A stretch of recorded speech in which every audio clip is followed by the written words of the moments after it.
Capítulo 3. El abandono. Abandonar a alguien es apartarse de él, dejarlo, no desear más tener que ver algo con él. Muchas personas confunden el rechazo con el abandono. Examinemos juntos la diferencia. Si uno de los miembros de una pareja, por ejemplo, decide rechazar al otro, lo repele para no tenerlo junto a sí. Sin embargo, si decide abandonarlo, se aleja, se marcha para distanciarse temporal o definitivamente.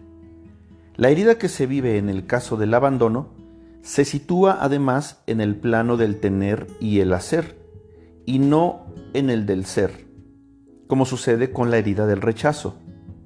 Los siguientes son algunos ejemplos de situaciones que pueden reavivar la herida de abandono en el niño.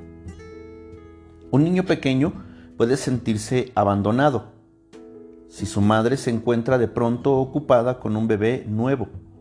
El sentimiento de abandono será aún más fuerte si el bebé necesita muchos cuidados porque es enfermizo o padece alguna discapacidad. El niño tendrá la impresión de que su madre lo abandona continuamente para ocuparse del otro y comenzará a creer que así será siempre, que nunca tendrá a su mamá de otro modo. Si sus padres salen a trabajar todos los días y tienen tiempo poco para él, cuando lo llevan al hospital donde deberá permanecer, el niño no comprenderá lo que sucede. Si está consciente de que fue tan solo un poco caprichoso en las semanas previas, pensará que sus padres ya se cansaron de él y el sentimiento de abandono tal vez sea más pronunciado. En el hospital, quizá decida creer que sus padres lo han abandonado para siempre, incluso si acuden a verlo todos los días. El dolor que registró en el momento en que se sintió abandonado se vuelve importante. Este dolor provocará que comience a crearse una máscara, pensando que esto último le ayudará a no revivir más ese sufrimiento. Cuando sus padres lo dejan con alguien más durante las vacaciones, incluso si se trata de la abuela, si su madre siempre está enferma y su padre está demasiado ocupado o ausente para hacerse cargo de él, de modo que se verá obligado a arreglárselas por sí mismo. Conocí a una señora que tuvo un temor terrible cuando murió su padre. Tenía entonces 18 años. El deceso de su padre, que lo vivió como abandono, fue terrible, porque además su madre no cesaba de decirle que, cuando cumpliera 21 años, tendría que independizarse. Esta señora, que se sentía rechazada por su madre, vivía en constante miedo y no hacía más que pensar: ¿qué me sucederá sin papá? No estará aquí para ocuparse de mí cuando tenga que irme de casa. Muchas personas que sufren la herida de abandono, cuando eran pequeñas, experimentaron una profunda falta de comunicación por parte del progenitor del sexo opuesto. Para ellos, este progenitor era demasiado reservado y, aun cuando deseaban que se hiciera cargo de ellos, estaban convencidos de que no le interesaban. De acuerdo con mis observaciones, la herida de abandono se vive con el progenitor del sexo opuesto. He observado que las personas que sufren abandono también suelen padecer rechazo.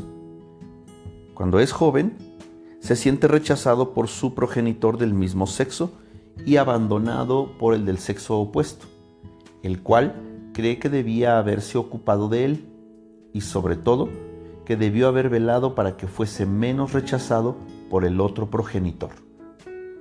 El niño puede vivir también una experiencia en la que se siente abandonado por el progenitor del mismo sexo, cuando en realidad siente la herida de rechazo con este progenitor.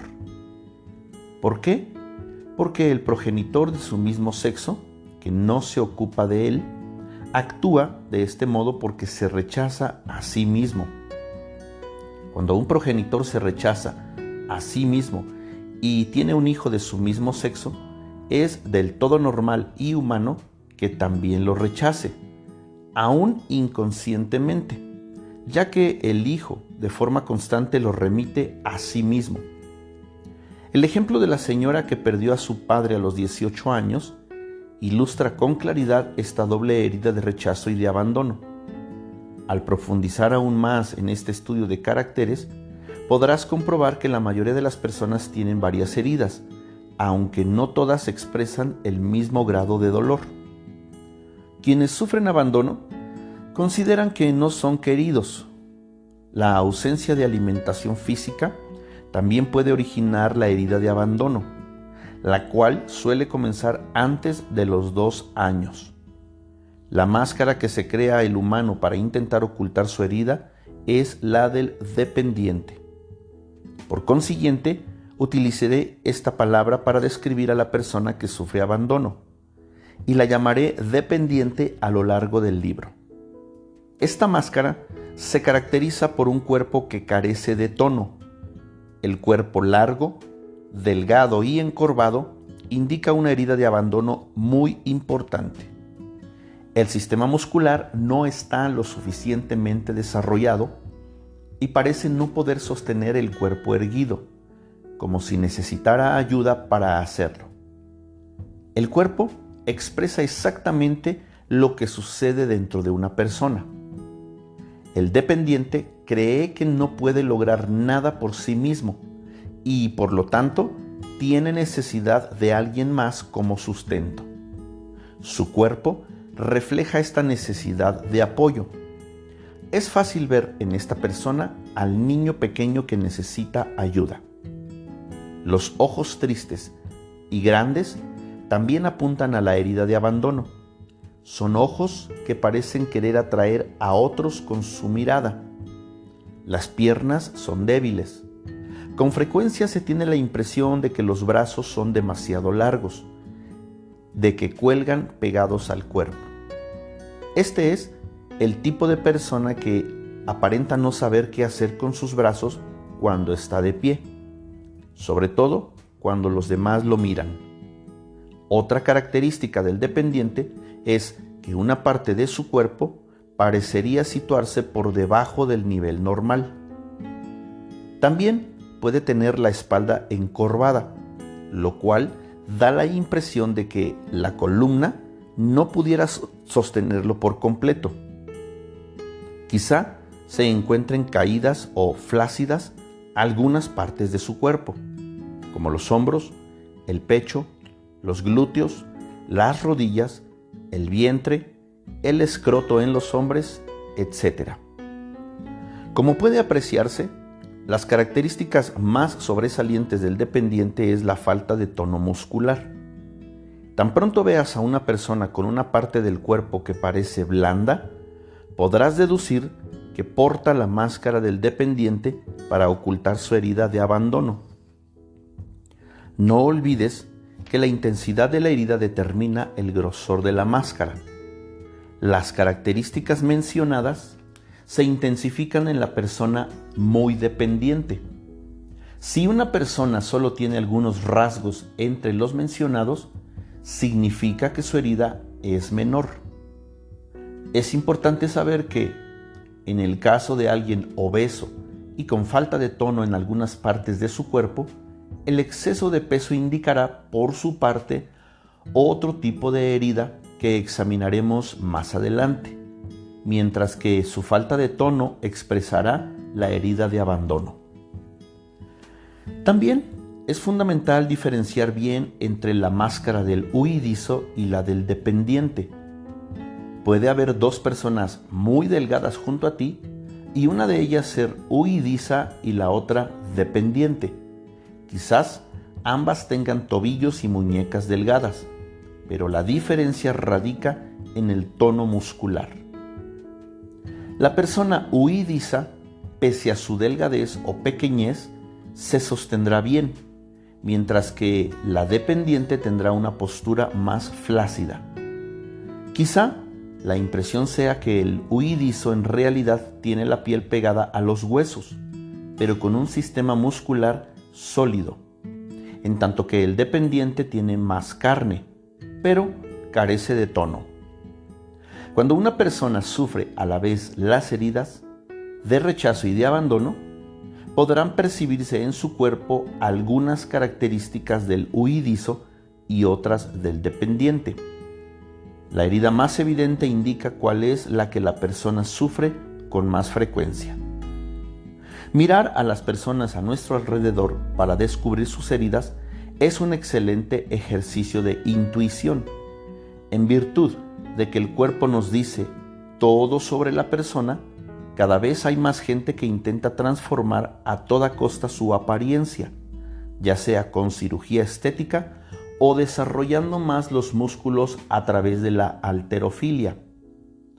Cuando intentamos ocultar nuestro cuerpo a los otros, significa que queremos ocultar también las heridas que corresponden a las partes afectadas.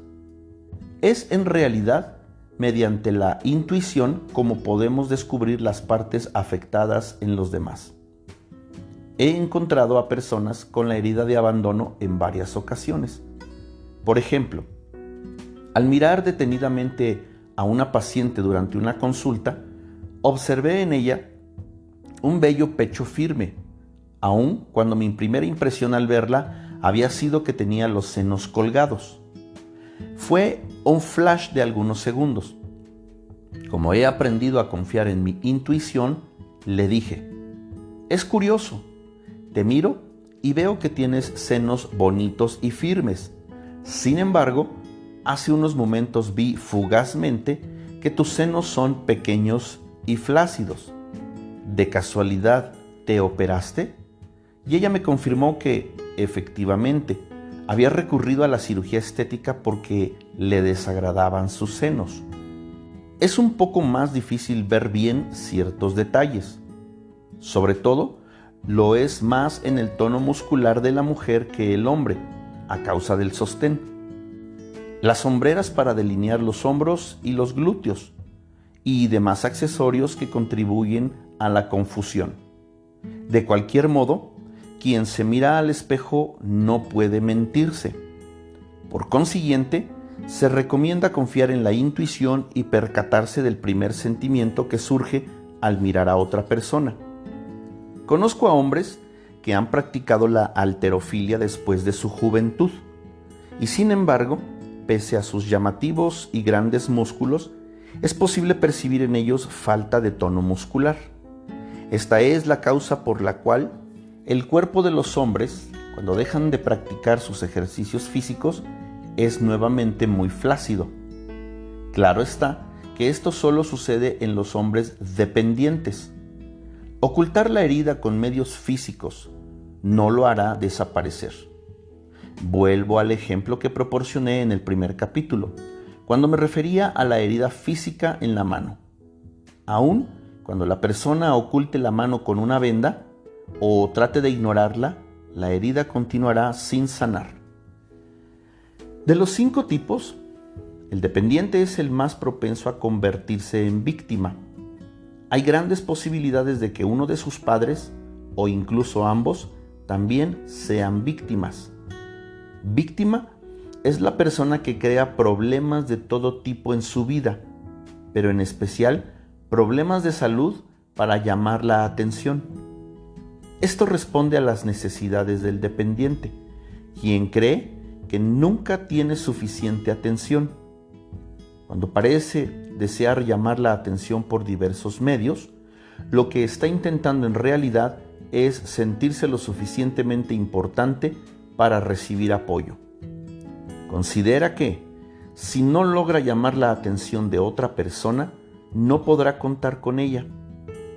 Cabe señalar que este fenómeno ocurre en los dependientes cuando aún son jóvenes. El niño dependiente, por su parte, tiene necesidad de sentir que, si da un mal paso, podrá contar con alguien para que lo levante. El dependiente es una persona que dramatiza mucho. El más mínimo incidente adquiere proporciones gigantescas. Por ejemplo, si su pareja no llama para avisarle que llegará tarde, piensa lo peor y no comprende por qué lo hace sufrir tanto al no llamar. Al ver a una persona que se comporta como víctima, uno se preguntaría: ¿cómo se las arregla para ocasionarse tantos problemas? Sin embargo, el dependiente no considera que lo que vive sean problemas, ya que estas situaciones le aportan el beneficio de tener atención, lo que le evita sentirse abandonado. Ser abandonado, para él, es más doloroso que vivir los múltiples problemas que atrae hacia sí mismo. Solo otro dependiente puede comprenderlo.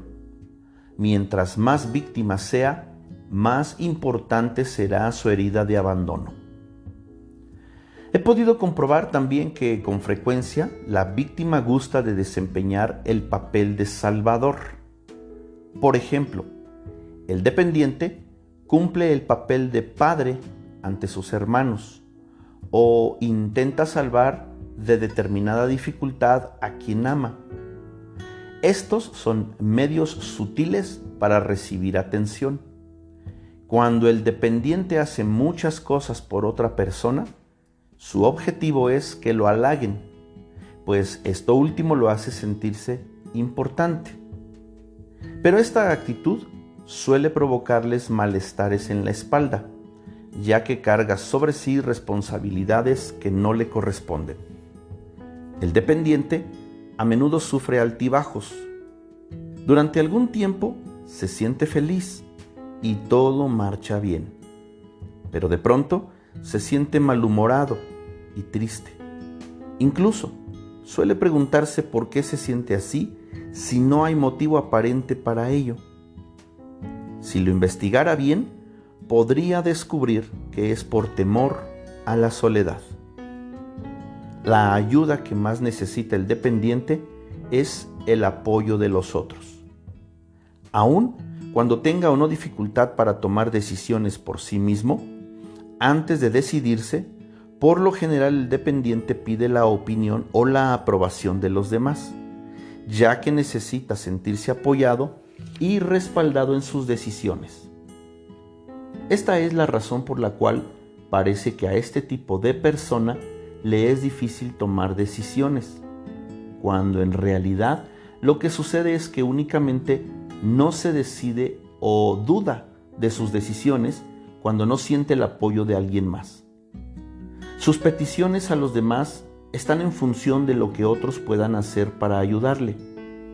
En cualquier caso, no se trata tanto de obtener la ayuda física que pretende, sino, sobre todo, de sentirse apoyado por alguien en cuanto a lo que hace o desea hacer. Cuando recibe apoyo, se siente ayudado y amado. Aun cuando tenga necesidad de apoyo, es interesante observar que el dependiente utiliza con frecuencia la expresión "ya no soporto más", lo cual indica hasta qué punto hacemos algo a los demás sin darnos cuenta de lo que nos reprochamos o de lo que tememos que los otros nos hagan. El dependiente puede parecer perezoso, pero la realidad es que no le agrada realizar actividades o trabajos físicos solo, puesto que necesita de la presencia de alguien más para sentirse apoyado. Cuando hace algo por los demás, es con la intención de recibir afecto a cambio. Cuando recibe el afecto deseado al emprender una actividad agradable con alguien más, el dependiente desea que dure. Y cuando la actividad termina, dirá: "Qué lástima que haya concluido". Percibe el final de cualquier cosa agradable como un abandono. La persona dependiente que actúa como víctima tiende a tener una voz infantil y a hacer muchas preguntas, sobre todo en el caso de las mujeres. Esto se observa cuando pide ayuda, siempre con dificultad a aceptar una negativa y con la tendencia a insistir. Mientras más sufre cuando se le dice no, más se dispondrá a utilizar cualquier medio para obtener lo que desea, como la manipulación, el enfurruñamiento y el chantaje, etc.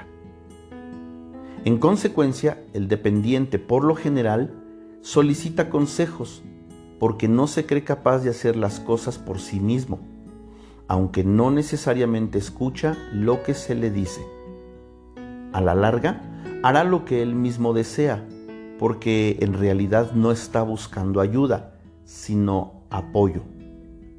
Cuando camina con otras personas, las deja pasar frente a él porque prefiere que los demás lo guíen. Piensa que, si se las arregla demasiado bien por sí mismo, nadie se ocupará de él en el futuro y que se producirá el aislamiento del cual desea huir. La soledad es, efectivamente, el temor más grande del dependiente, ya que está convencido de no poder soportarla. Por ese motivo, se acoge en los demás y hace todo por llamar la atención. Está siempre alerta para realizar numerosas piruetas y ser amado. En una palabra, para que no se le abandone. Está dispuesto a tolerar situaciones muy difíciles en lugar de ponerles fin.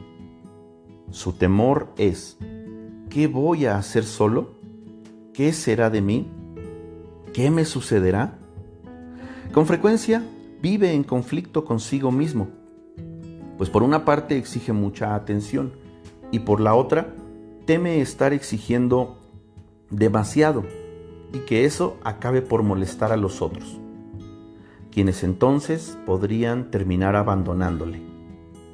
Creo que, aun cuando no lo admita, el dependiente ama el sufrimiento por tolerar ciertas situaciones. Tomemos como ejemplo a la mujer que vive con un alcohólico o que es víctima de abuso conyugal.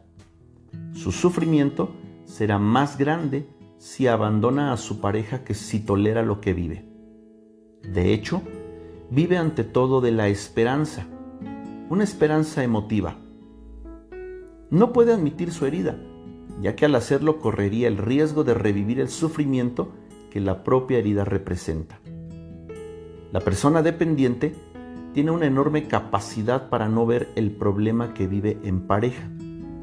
Prefiere creer que todo marcha bien, porque tiene miedo a ser abandonada.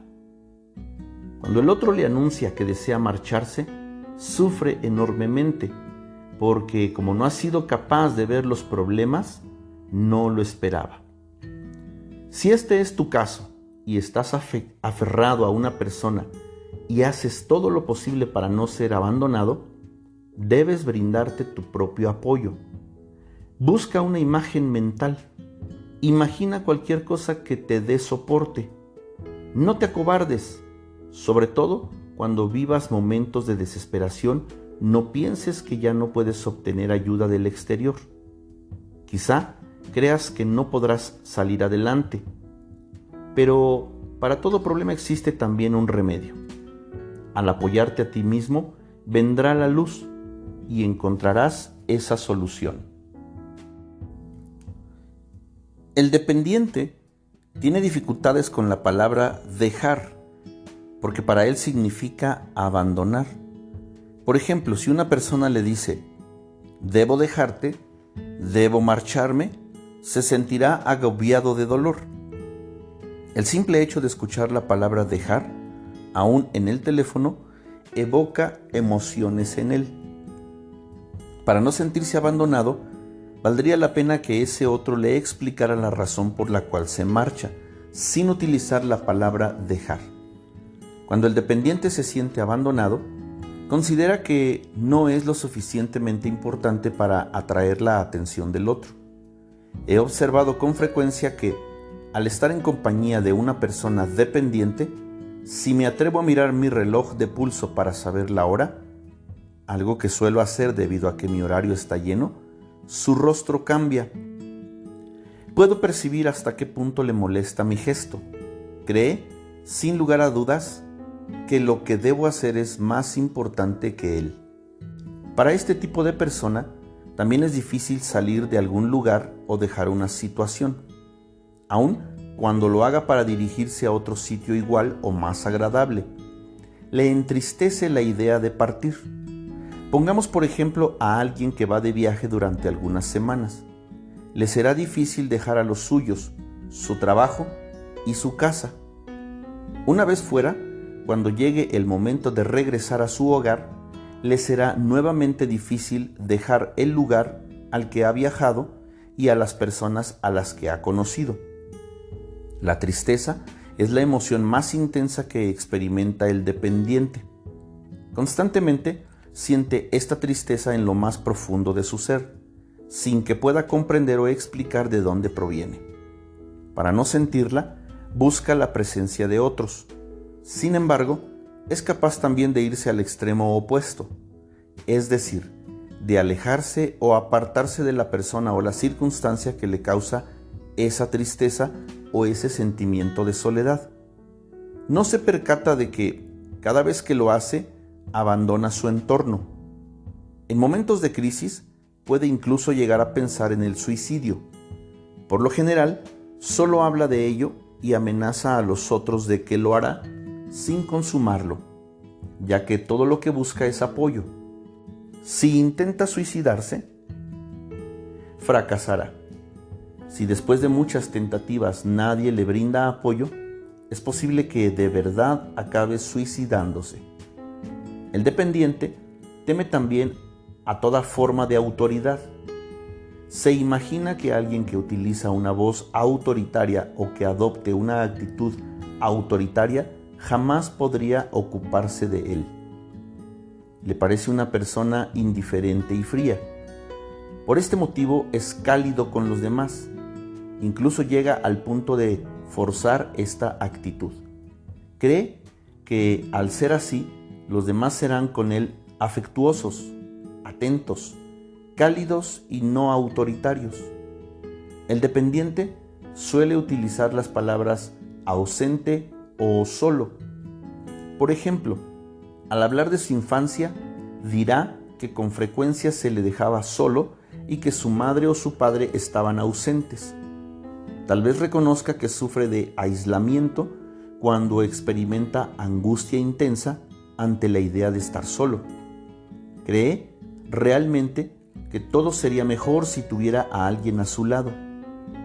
Una persona puede sentirse muy bien sola, sin sufrir por ello. El grado de ansiedad que vive al estar solo determina la magnitud del sufrimiento. Sentirse solo crea en la persona que lo sufre un sentimiento de urgencia, ya que teme que lo que le falta es inaccesible para él o que no está disponible en el momento que lo desea. Lo que se oculta tras la sensación de aislamiento de quien lo sufre es que inconscientemente se cierra a ese algo o a ese alguien que tanto desea tener junto a él. No se abre para recibir o para aceptar esa situación o persona por temor a no poder enfrentarla.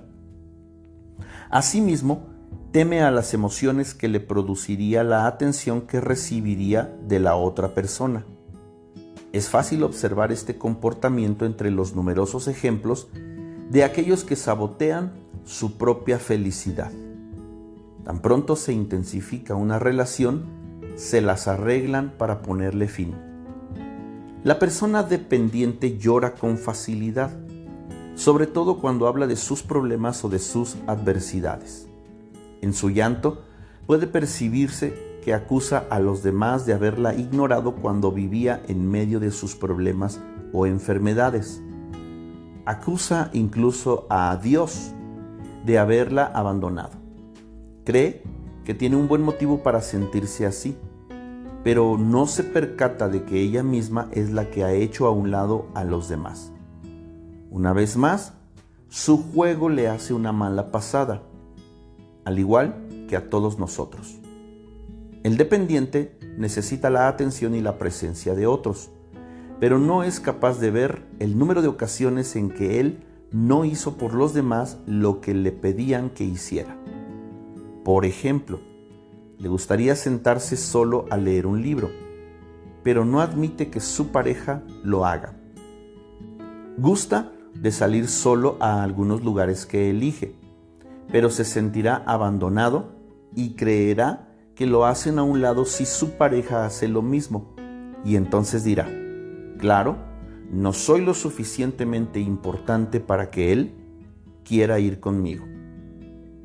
A la persona dependiente también le es difícil no ser invitada a una reunión o a un encuentro cualquiera, pese a que, lógicamente, no habría ido.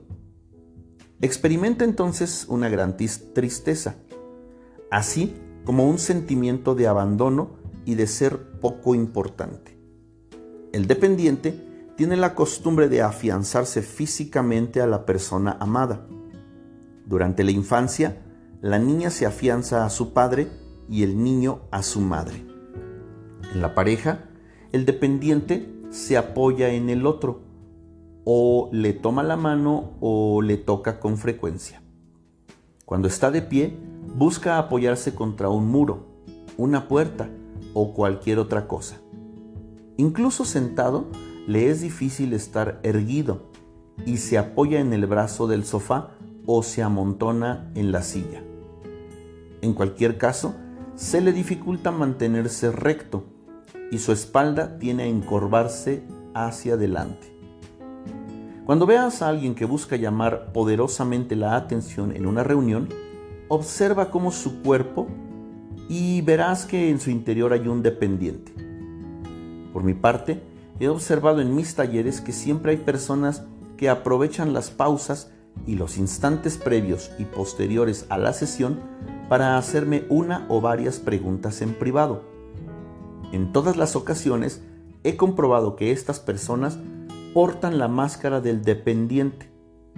La mayor parte del tiempo les pido que hagan sus preguntas durante el taller, porque son buenas preguntas y porque es posible que las respuestas interesen también a los demás participantes. Cuando comienza de nuevo la sesión, con frecuencia se rehúsan a hacer preguntas, pues lo que les interesa es la atención que se les pueda dar en privado. Entonces, suelo aconsejarles una terapia privada para proporcionarles toda la atención que desean. Sin embargo, esta solución tiene sus limitaciones, ya que se corre el riesgo de alimentar la herida más que sanarla.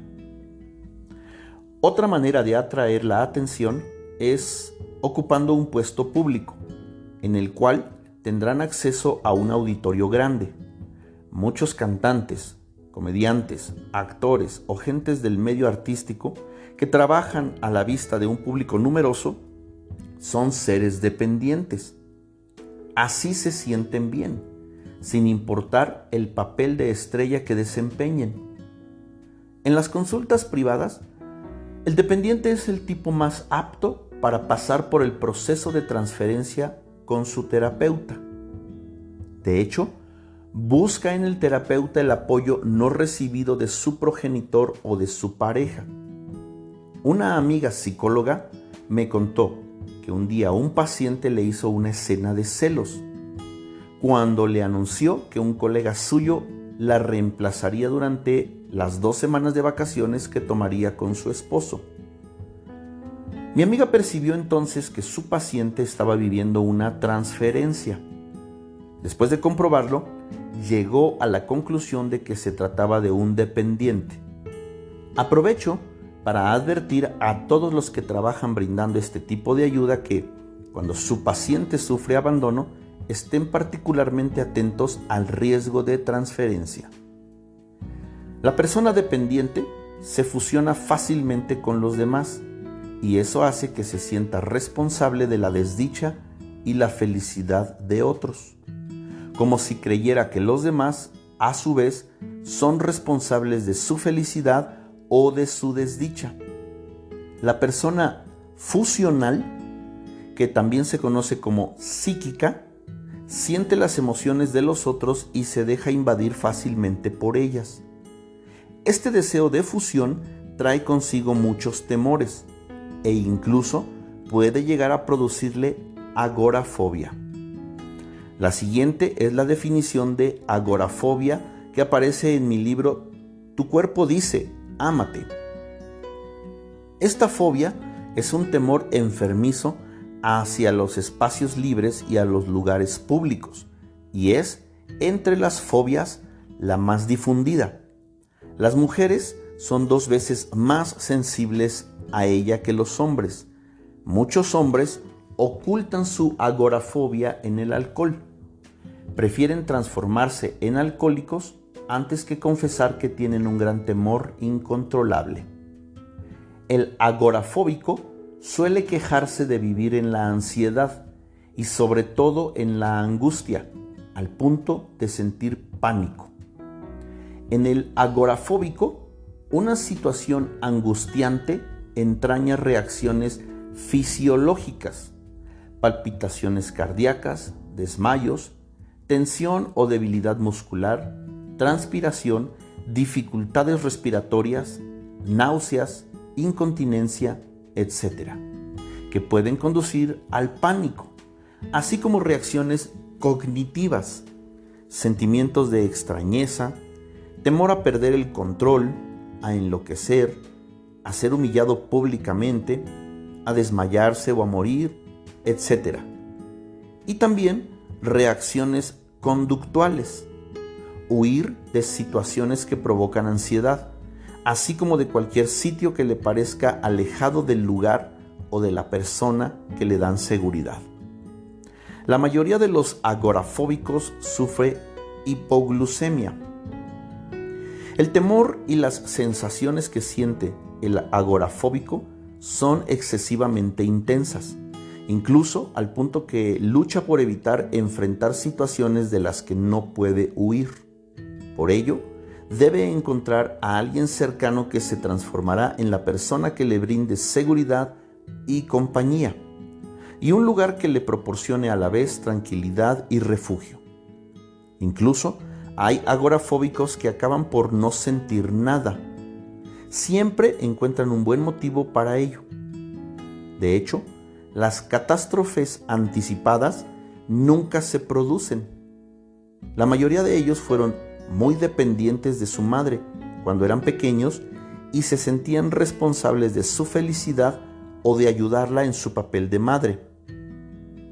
La agorafobia puede sanar emocionalmente cuando se soluciona la situación que se ha vivido con la madre. Los dos grandes temores del agorafóbico son morir y enloquecer.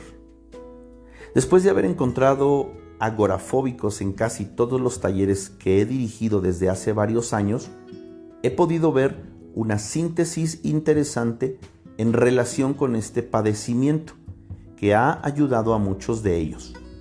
Los temores provienen de la infancia y fueron vividos en el aislamiento. Un ámbito propicio para el desarrollo de la agorafobia es aquel en el que ha habido muertes en la familia o locura en los seres conocidos.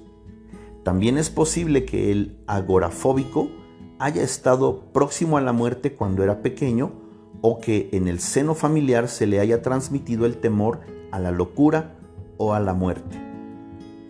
El temor de morir se experimenta en todos los espacios del agorafóbico, aun cuando él no se percate realmente de ello. No se cree capaz de enfrentar cambios en ningún aspecto, ya que esto último le representaría una muerte simbólica. Por ello, cualquier alteración le provoca grandes momentos de angustia, lo que a la vez acentúa su grado de agorafobia. Estos cambios pueden ser la transición de la infancia a la adolescencia, de la adolescencia a la edad adulta, de la soltería al matrimonio, la mudanza a otro domicilio, un nuevo empleo, subir de peso, un accidente, una separación, la muerte o el nacimiento, etc. Estas angustias quizás estén inconscientes y contenidas y se mantengan así durante varios años. Pero cierto día, cuando el agorafóbico ha llegado a su límite mental y emocional, ya no puede contenerse más y sus temores se vuelven conscientes y evidentes. El agorafóbico tiene también una imaginación desbordante y fuera de control. Fantasea con situaciones que trascienden a la realidad y se cree incapaz de afrontar cualquier cambio. Este exceso de actividad mental le hace temer a la locura. No se atreve a hablar de ello con los demás por miedo a parecerles loco. Es urgente hacerles saber que lo suyo no es locura, sino una sensibilidad excesiva sin sanar. Si tú respondes a los criterios mencionados, debes saber que lo que vives no es locura y que no morirás por ello. Simplemente, en la infancia, te abriste demasiado a las emociones de otros, creyendo que eras responsable de su felicidad o su desdicha. Por consiguiente, te volviste muy psíquico para poder estar al acecho y prevenir la desdicha de los demás. Por eso, cuando estás en un lugar público, captas las emociones y los temores del resto de la concurrencia. Lo más importante es que aprendas lo que significa la verdadera noción de responsabilidad. El concepto de responsabilidad que has tenido hasta ahora no te beneficia. El verdadero significado del término forma parte de la enseñanza que contiene el libro Escucha a tu cuerpo. He podido comprobar hasta ahora que en la mayoría de los agorafóbicos que he conocido existe el carácter dependiente. Si buscamos en el diccionario la definición de agorafobia, encontraremos que en ella se menciona el temor a la muerte y a la locura. Cuando alguien muere, el dependiente vive un sentimiento de abandono. Cada vez le es más difícil aceptar la muerte de quien sea, ya que cada deceso le despierta la herida de abandono y contribuye a acentuar su grado de agorafobia. He podido comprobar asimismo que las personas en quienes predomina la herida de abandono también temen a la muerte, mientras que aquellas cuya herida predominante es la traición temen con mayor frecuencia a la locura. En el capítulo 5 describo ampliamente la herida de traición. La madre dependiente del ser fusional depende mucho del amor de su hijo y hace lo posible para que éste crea que ella piensa mucho en él. El amor de los demás, sobre todo de los seres más cercanos, brinda apoyo a los dependientes y los ayuda a mantenerse en pie. Las personas dependientes con frecuencia me dicen: no puedo soportar que no me amen, o a la persona que no lo hace. Hago todo lo posible por solucionar la situación. Cuando el dependiente dice: es importante que me llames para que te cuente las novedades, en realidad quiere decir: cuando me llamas, me siento importante. Tiene necesidad, a cualquier precio, de que los demás lo hagan sentir importante y de que lo tomen en cuenta, ya que esto es algo que no puede hacer solo. Cuando el dependiente es capaz de detectar los problemas causados por su propia dependencia, experimenta en ese momento el deseo de ser independiente. Creerse independiente es una reacción muy común en las personas dependientes, quienes gustan de decir a los demás hasta qué grado son independientes. Sin embargo, esto no hace más que acentuar y ocultar la herida de abandono que no ha sanado. Por ejemplo, la persona dependiente, sea varón o mujer, quizá no desee tener hijos, so pretexto de mantener su independencia. En el hombre dependiente, la presencia de un niño en la familia suele ocultar el temor a no recibir toda la atención de su pareja, mientras que la mujer dependiente temerá a su vez sentirse agobiada por las obligaciones que implica tener un hijo. Por otra parte, si ella desea tener hijos, los preferirá cuando son pequeños, cuando dependen más de ella, ya que así se sentirá más importante. El dependiente busca, más que la independencia, la autonomía. En el siguiente capítulo explicaré esta diferencia. En el plano sexual, el dependiente muestra el mismo comportamiento, es decir, suele utilizar el sexo para afianzarse a otra persona. Esto se observa sobre todo en el caso de las mujeres. Cuando la persona dependiente se siente deseada por alguien, se cree más importante. De los 5 tipos, yo diría que la persona que teme ser abandonada es la que más gusta del sexo. Por lo general, lo desea más que su pareja, y no es raro advertir que quienes se quejan de no tener suficiente sexo son quienes sufren la herida de abandono y portan la máscara del dependiente. Si la mujer dependiente no quiere hacer el amor, no se lo dirá a su pareja y preferirá simular que lo desea, ya que querrá evitar una ocasión de sentirse no deseada. He conocido a mujeres que incluso aceptaron participar en un trío, aún sabiendo que el marido le haría el amor a otra mujer en la habitación contigua. Por su parte, el hombre dependiente simulará ignorar que su esposa tiene un amante. Estas personas eligen tolerar este tipo de situación con tal de no ser abandonados. Por supuesto que no es lo que prefieren, pero están dispuestos a todo con tal de no perder a su pareja. En el plano de la alimentación, el dependiente puede comer mucho sin subir de peso.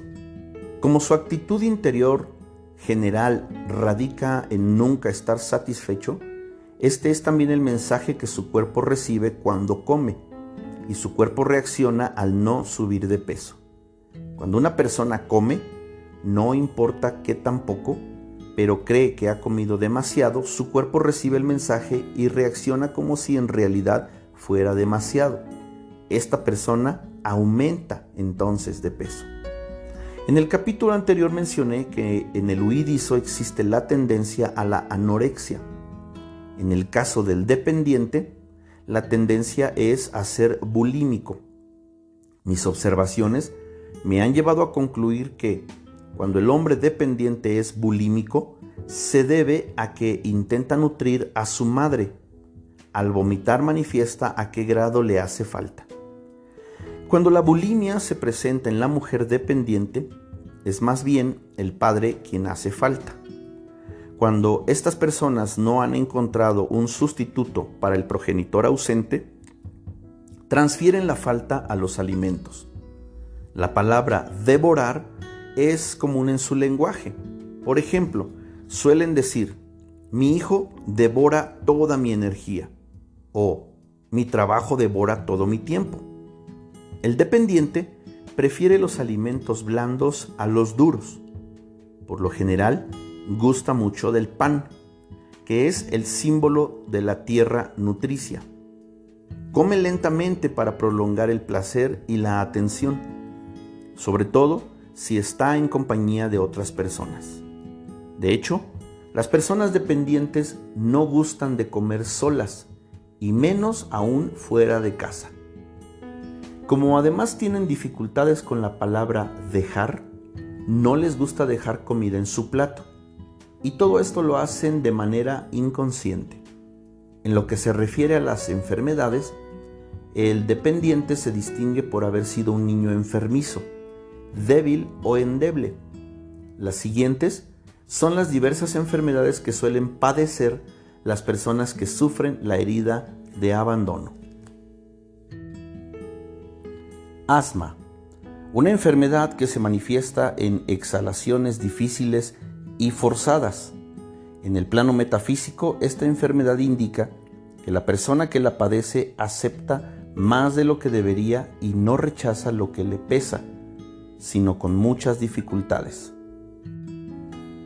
Los problemas de bronquios también son comunes, ya que estos guardan una relación metafísica con la familia. Cuando el dependiente sufre un problema bronquial, indica que tiene la impresión de no recibir lo suficiente de su familia, de la cual depende en gran medida. Le interesa creer que tiene un lugar en ella, aun cuando para poder creerlo tenga que hacer piruetas.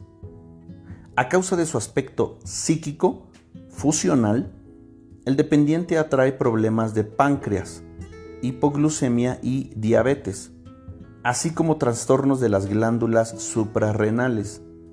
Todo su sistema digestivo es frágil porque cree que no se alimenta adecuadamente, aun cuando esta insuficiencia no guarda relación alguna con el plano físico.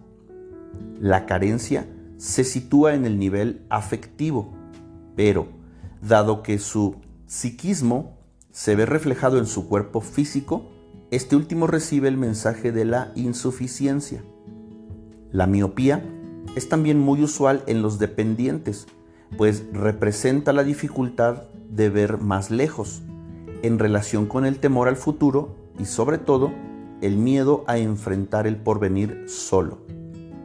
El dependiente, que alimenta demasiado su aspecto de víctima para llegar a sufrir histeria, se dice en psicología que la persona histérica es semejante al niño que llora cuando se le abandona y se le priva de la leche que lo alimenta.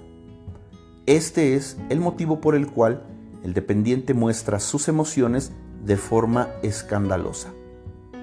Son muchos los dependientes que acaban por sufrir depresión cuando su herida lo lastima mucho y se sienten incapaces de saberse amados como desearían. La dependencia también es una forma de obtener atención.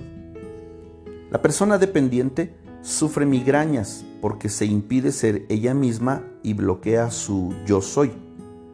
Hace demasiadas maniobras para ser lo que los demás quieren que ella sea y vive a la sombra de las personas que ama. Antes mencioné que el dependiente padece, con mayor frecuencia que otros, enfermedades raras que exigen atención particular o algunas supuestamente incurables. Recuerda que cuando el médico llama incurable a una enfermedad, nos anuncia que la ciencia en realidad aún no encuentra una cura para ella.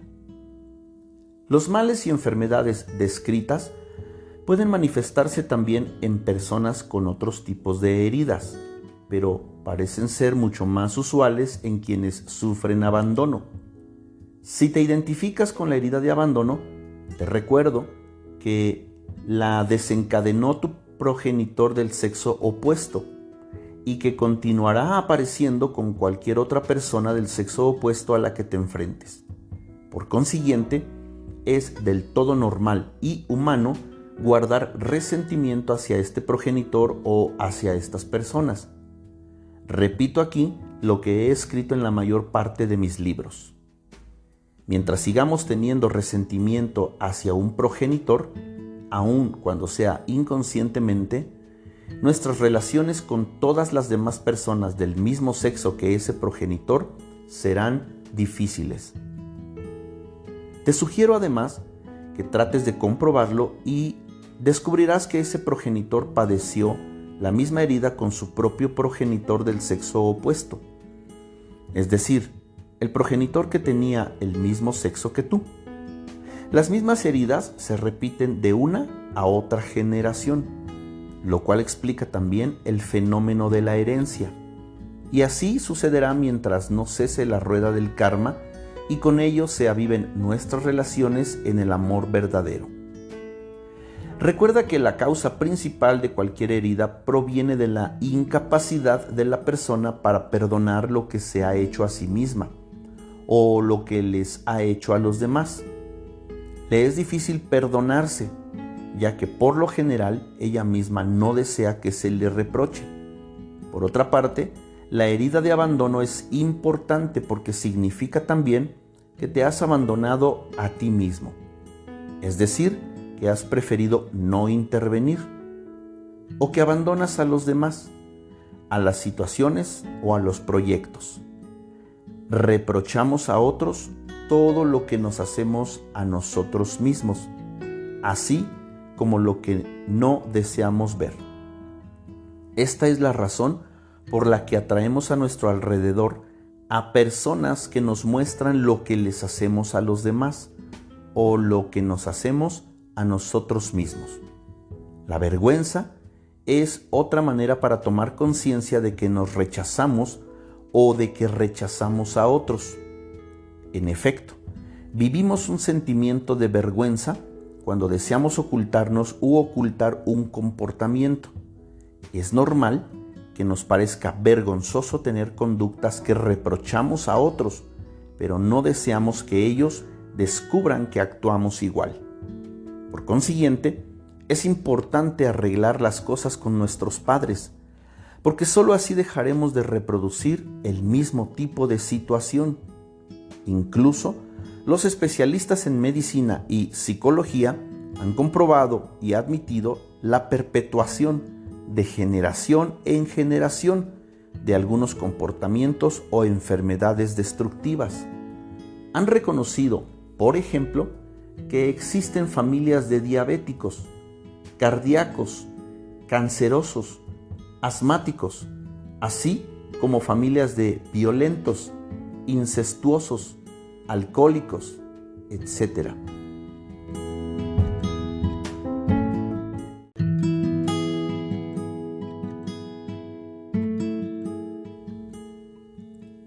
Si reconoces en ti las características del dependiente, aun cuando creas no haber carecido de atención por parte de tu progenitor del sexo opuesto, y sientas por el contrario haber recibido mucha, quizá esto fue lo que sucedió.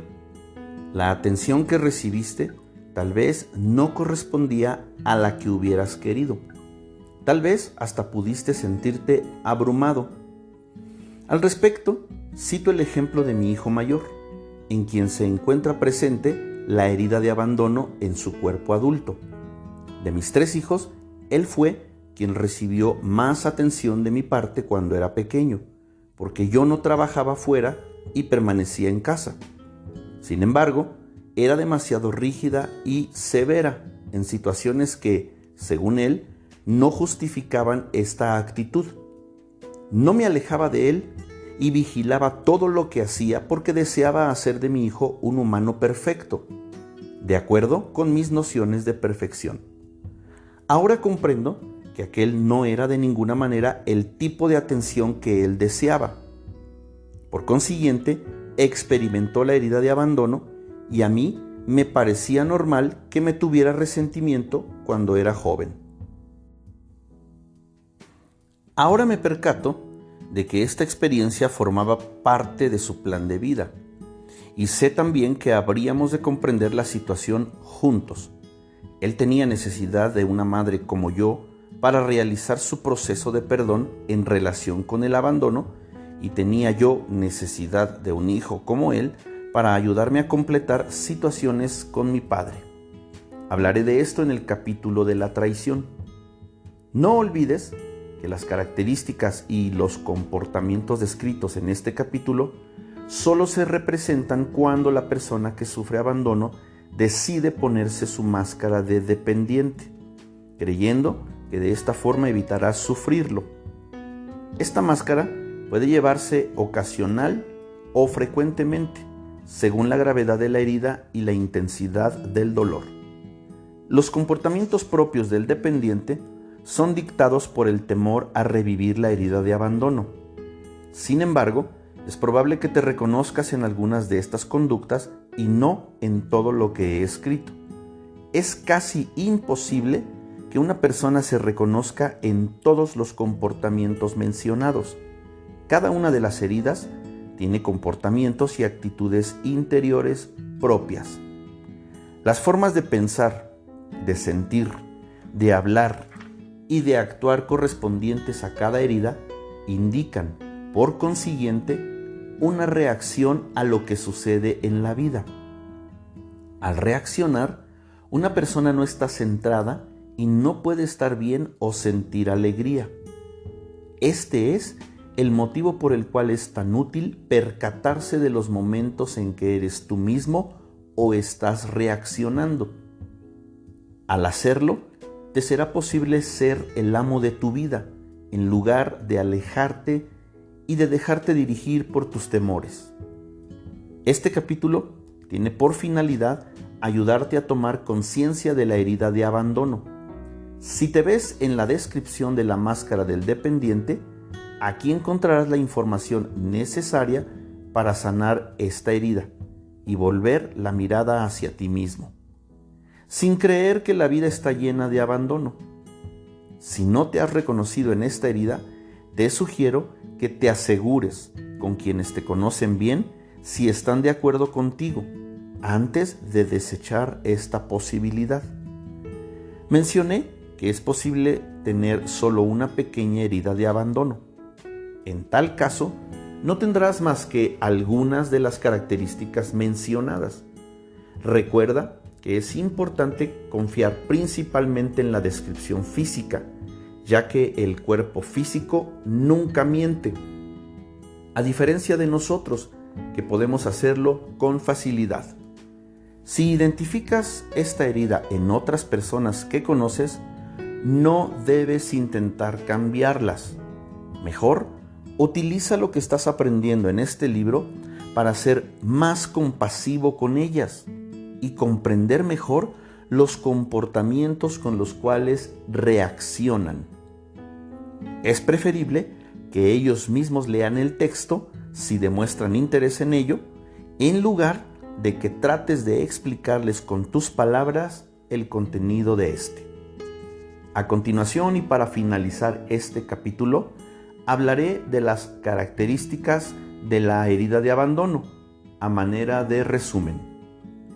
El surgimiento de la herida, entre el primer y el tercer año de edad, con el progenitor del sexo opuesto. Carencia de muestras de afecto o del tipo de afecto deseado. La máscara, el dependiente. Su cuerpo, largo, delgado, sin tono muscular, jorobado, piernas débiles, espalda encorvada, brazos de apariencia demasiado larga y pegados al cuerpo, partes del cuerpo caídas o flácidas. Sus ojos, grandes, tristes y con mirada que atrae. Su vocabulario, palabras como ausente, solo, no soporto, devoro, no me sueltan. Su carácter, de víctima, fusional, necesidad de presencia, atención, soporte y sobre todo apoyo, dificultad para hacer o decidir cualquier cosa por sí mismo. Solicita consejos sin seguirlos necesariamente. Voz infantil, dificultad para aceptar una negativa. Tristeza, llora con facilidad, causa lástima. Un día está alegre, el otro triste. Se retrae físicamente de los demás. Psíquico, gusta de tener espectadores. Busca la independencia. Gusta del sexo. Su temor más grande, la soledad. Alimentación, buen apetito, bulímico, gusta de alimentos blandos, come con lentitud.